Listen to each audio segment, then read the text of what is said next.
हाल ही में मैगजीन में चर्चे में था एक जीव। उस जीव का नाम है Sispara day gecko. Sispara day gecko. ऐसे हम लोग तो इसको गिरगिट बोलते हैं अपने यहाँ, है ना, लेकिन हमारा वाला गिरगिट से अलग है। हमारा वाला गिरगिट से अलग है साहब। तो अगर हम लोग से पूछा जाए कि ये सिस्पारा डी गेको जो है, ये जो सिस्पारा डी गेको है वो किसकी प्रजाति है, तो हमें तो गिरगिट की प्रजाति लगती है देखने में, है ना। हमारे यहाँ गिरगिट ऐसा ही होता है, आकृति में ऐसा होता है, कलर में ऐसा नहीं होता है। तो हम यही बोलेंगे कि एक गिरगिट होती है या फिर छिपकली। छिपकली भी इसी रूपरेखा में रहता है, एक ही टाइप के रहता है। तो चाहे छिपकली रख लीजिए या गिरगिट रख लीजिए या तो सिस्पाराडी गेको रख लीजिए, ये तीनों के तीनों एक ही ग्रुप का जीव है। तीनों के तीनों एक ही ग्रुप का जीव है। अब छिपकली तो हमारे यहाँ विलुप्त नहीं हुआ है, छिपकली तो आपको हर घर में मिल जाएगा, गिरगिट हर गांव में मिल जाएगा। लेकिन ये जो जीव है ना, ये विलुप्त होने की कगार पे है, ये विलुप्त होने की कगार पे है। मतलब इनकी जो संख्या है वो दिन प्रतिदिन घटता जा रहा है। तो आपसे पूछेगा कि कौन सा ऐसा जीव है जो विलुप्त होने की कगार पे है, जिसे हाल ही में रेड डाटा बुक में शामिल किया गया। तो वो कौन है? सिस्पारा day gecko. Sispara day gecko, इसे हाल ही में रेड डाटा सूची में शामिल किया गया है। चलिए अब आगे आते हैं। अब देखिए कह रहा है यह एक दुर्लभ प्रजाति है, यह एक दुर्लभ प्रजाति है। इसे संकटग्रस्त प्रजातियों के IUCN लाल सूची में शामिल किया गया है। तो मतलब कहने का मतलब है, इसी को हम बोल रहे थे डाटा बुक। तो कहा जाता है कि जो जीव संकटग्रस्त हो जाता है, संकटग्रस्त का मतलब कि जीव संकट में है। तो कोई जीव संकट में कब रहेगा? जब उसकी आबादी घटना शुरू हो जाएगा। जैसे हमारे यहाँ गिद्ध संकट में है, गिद्ध की संख्या घट रही है। हमारे यहाँ हिम तेंदुआ संकट में है, हिम तेंदुआ की संख्या घट रही है, घटे ना। तो जो जीव का संख्या घटता है तो मुझसे बोलिए कि संकटग्रस्त जीव है। तो इसको संकटग्रस्त प्रजाति की सूची में शामिल किया गया है। तो हाल ही में किसे संकटग्रस्त प्रजाति की सूची में शामिल किया गया है? तो ये है, हाँ ये है आपका, समझना। अब कह रहा है, हाँ चलिए ये तो हो गया मेरा क्लियर, ये तो मेरा क्लियर हो गया। तो आपसे पूछा जाए, अगर आपसे पूछा जाए करंट अफेयर में कि हाल ही में किस प्रजाति को IUCN लाल सूची में शामिल किया गया, ये प्रजाति है। ठीक है, अब इसके बारे में आगे चर्चा करते हैं। कह रहा है कि इसके आवास को संरक्षित करना और अवैध व्यापार पर रोक लगना संरक्षण के लिए जरूरी है।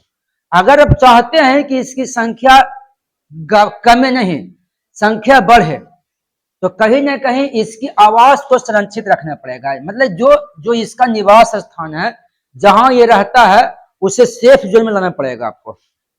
और अगर लोग इसको मार कर व्यापार करता है, बेचता है, जैसे अब ये रंगीन देखने में लगता है साहब, तो नहीं मारेगा इसको पकड़ के। से तोता अच्छा लगता है देखने में, तो तोता का पकड़ के पिंजरा में बंद कर देता है, अपने देखते रहता है। तो उसी तरह से देखने में अच्छा लगता है। तो बहुत से ऐसे आदमी है जो इसको जाके जंगल में पकड़ा जाता है, फिर उसको बेच देता है। अब आदमी शोभा के लिए अपने घर में सजा के रखे हुए है, देख रहा है। तो कहीं ना कहीं इससे तो भाई उसको अच्छी तरह से भोजन नहीं मिलेगा, फिर मर जाएगा ना वहां। तो कहीं ना कहीं इसका जो निवास स्थान है, निवास स्थान को आपको सेफ करना पड़ेगा, निवास स्थान को सेफ करना पड़ेगा। सेफ के लिए इसको संरक्षित करना पड़ेगा। अगर इसका कोई व्यापार कर रहा अवैध रूप से, उस पर रोक लगाना पड़ेगा। चलिए, अब इसका निवास स्थान है कहाँ? क्योंकि हमारे यहाँ तो देखने के लिए मिलता नहीं है। वो बच्चा कितने नाराज हो गए ना, उससे नहीं फर्क पड़ता, इसमें ना। आप लोग अपने पढ़ाई पर ध्यान दीजिए। वो नौटंकी है, समझ ना, और आराम से इसको बीच में रहने दो। सही बोले ना? हाँ सही बोले ना? ठीक, अब ध्यान दो। अब आ गया वो, ये ध्यान दो। तो कहीं, हाँ अब इसके निवास की बात करते साहब। ये निवास, अच्छा तुम ये बताओ जी, बच्चा पढ़ता है, पढ़ने वाले बच्चे को तुम डिस्टर्ब कर रही हो, अच्छा बात है? गलत बात है। हाँ तो तुम साइड में बैठ जाओ, इस तरफ बाहर निकाल देंगे, तुमको बताया था। अगला वर्ष किसी को तुम डिस्टर्ब किया था, सब पढ़ने आया गाँव से। ध्यान दो। तो अब देखो निवास की बात करते हैं। अब सवाल है कि भैया ये पाया कहाँ जाता है, हमसे एग्जाम्पल ये भी तो पूछ सकता है कि ये निवास कहाँ करता है, इसका निवास स्थान कहाँ है। इसका निवास स्थान है नीलगिरी पहाड़ी। नीलगिरी की पहाड़ी, नीलगिरी की पहाड़ी 3 राज्यों की सीमा रेखा पे है, ये चीज याद रखिएगा। नीलगिरी की जो पहाड़ी है वो केरल, हाँ कर्नाटक, ऐसे करते हैं, ये हो गया कर्नाटक, कर्नाटक, केरल और तमिलनाडु, तमिलनाडु, ये 3 राज्य है ना, ये तीनों राज्य की सीमा रेखा पे है।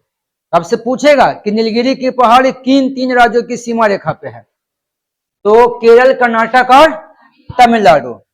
लेकिन मुख्य रूप से अगर पूछा ना कि नीलगिरी की पहाड़ी मुख्य रूप से किस राज्य में है, तो मुख्य रूप से बोलना है आपको तमिलनाडु। तो नीलगिरी की पहाड़ी 3 राज्यों की सीमा रेखा पे है, कर्नाटक, केरल और तमिलनाडु, लेकिन मुख्य रूप से किस राज्य में है, तमिलनाडु में है। और नीलगिरी की जो पहाड़ी है वो बायोस्फीयर रिजर्व है।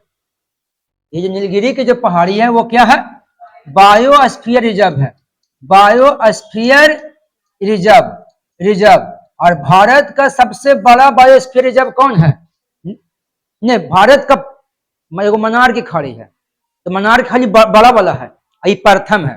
तो भारत का प्रथम बायोस्फीयर रिजर्व कौन है, तो भारत का प्रथम बायोस्फीयर रिजर्व जो है ना वो नीलगिरी की पहाड़ी है। और सबसे बड़ा वाला आपसे पूछता है कि सबसे बड़ा कौन है, तो आपको बोलना है मनार की खाड़ी, मनार की खाड़ी।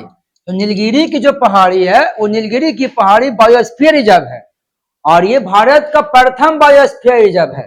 लेकिन भारत का सबसे बड़ा बायोस्फीयर रिजर्व पूछे तो मनार की खाड़ी है। मनार की खाड़ी में 21 द्वीप है साहब, और ये 21 द्वीप को मिलाकर इससे बायोस्फीयर रिजर्व बनाया गया है। तो चलो, भारत का प्रथम बायोस्फीयर रिजर्व और सबसे बड़ा वाला, अब मनार की खाड़ी में कितना द्वीप है, 21 द्वीप है। चलिए अब इसे, हाँ ये नीलगिरी की पहाड़ी ये कमाल करता है, ये पश्चिमी घाट और पूर्वी घाट जो है ना वो दोनों को जोड़ने का, मिलाने का काम करता है। तो कभी पूछा जाए कि पश्चिमी घाट और पूर्वी घाट को मिलाने का काम कौन करता है, नीलगिरी की पहाड़ी। क्लियर। चलिए, तो ये जो छिपकली है, जो गिरगिट है, वो कहाँ रहता है, नीलगिरी की पहाड़ी में रहता है साहब। अब कह रहा है सिस्पारा डी गेको भारत के पश्चिमी घाट में पाए जाने वाले जीव है। तो मतलब ऐसे हुआ ना, तो चलिए साहब, ये हो गया पूर्वी घाट और ये हो गया पश्चिमी घाट। तो ये पश्चिमी घाट पर निवास करता है, ये छिपकली जो है कहाँ रहता है, पश्चिमी घाट पर। तो नीलगिरी की पहाड़ी पर तो रहबे करता है, लेकिन ये नीलगिरी की पहाड़ी में कहाँ रहता है, पश्चिमी घाट पर। और ये अनोखे रंग बिरंगे की छिपकली है, वो तो देखा ही से पता चल रहा है कि रंगीन है साहब, है ना। चलिए, यह स्थानीय प्रजाति तमिलनाडु और केरल के सिस्पारा क्षेत्र के घने उष्णकटिबंधीय जंगल में निवास करता है। तो चलिए, पहाड़ी पूछेगा तो तमिलनाडु बोलेंगे, लेकिन घाट पूछेगा तो हम बोलेंगे पश्चिमी घाट। लेकिन हमसे निवास स्थान पूछेगा, राज पूछ देगा, तो हमको बोलना है कि जो प्रजाति है वो तमिलनाडु में रहता है और केरल के सिस्पारा क्षेत्र में रहता है। और जलवायु पूछेगा तो क्या बोलना है, उष्णकटिबंधीय है। क्लियर। तो बताइए, ये जो छिपकली है सिस्पारा डी गेको, वो कहाँ रहता है, पहाड़ी बताइए, किस पूछेगा कि सिस्पारा डी गेको किस पहाड़ी पर रहती है, किस घाट पर रहती है, किस तट पर रहती है, पश्चिमी घाट। चलिए, किस राज्य में रहती है और किस जलवायु में रहती है, उष्णकटिबंधीय। क्लियर हो गया। चलिए अब आगे कह रहा है कि, हाँ आगे कह रहा है कि दिन में सक्रिय रहने के कारण इसे डे गेको कहा जाता है। तो कहीं पूछा जाए कि डे गेको किसे कहा जाता है, तो इसे डे गेको कहा जाता है। क्यों, कि ज्यादातर के दिन में आपको दिखाई देगा साहब, ये आराम सबको नजर पड़ जाएगा। ये हाँ कहा जाता है, सूरज की रोशनी में ये चट्टानों पर चढ़ता है। जब सूरज की रोशनी पड़ती है तो चट्टानों पर चढ़ता है रोशनी पाने के लिए। यह चट्टान पेड़ की छाल पत्तियों पर रहना पसंद करता है, जहां यह आसानी से शिकार कर सके, जहां यह आसानी से शिकार कर सके। यह कीटभक्षी है, चींटियां, मकड़ी, टिंडे, कीटों का इसका मुख्य भोजन है। पश्चिमी घाट की जैव विविधता में यह प्रजाति पारिस्थितिक संतुलन के लिए महत्वपूर्ण है। तो चलिए, एक छोटा सा करंट अफेयर है। क्लियर।